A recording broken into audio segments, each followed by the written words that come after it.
celui qui cherche Dieu, Dieu le trouve.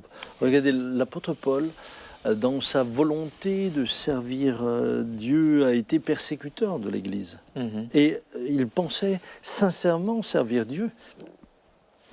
Il a quand même été là lorsque Étienne a été lapidé, il a mis son suffrage. Ouais. Mais Dieu va l'amener sur le chemin de Damas à une révélation de Christ qui, lui, va changer son orientation de vie. Je crois que à Dieu, lorsqu'on cherche, celui qui cherche sincèrement, Dieu se révèle à lui. Dieu se révèle à lui. Le problème, c'est qu'on confond souvent les gens qui prétendent croire en Dieu, ou les gens qui ont une religion et qui pensent que croire en Dieu, c'est avoir une religion.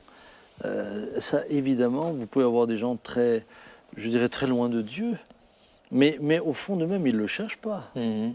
Ils vont s'afficher en tant qu'un tel ou un tel, avec une étiquette ou une autre, j'en citerai pas, mais même évangélique, vous savez, on peut être dans une famille évangélique, brandir l'étiquette évangélique, mais finalement vivre une vie loin du Seigneur et être content de vivre cette vie-là. Complètement.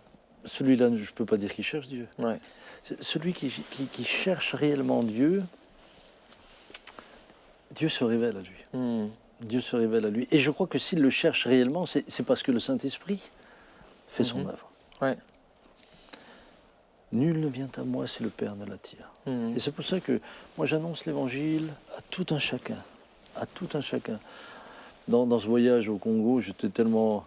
C'était à l'aéroport, j'avais toujours sur moi des traités à donner. Et j'aime le film de la vie, parce que même si c'est un peu direct et carré, mais quand j'ai pas longtemps le temps de parler, je laisse ça, ça permet à la personne de le lire. Alors, elle en fera ce qu'elle voudra, mais on a vu des gens venir 20 ans plus tard et les garder dans leur table de nuit. Wow.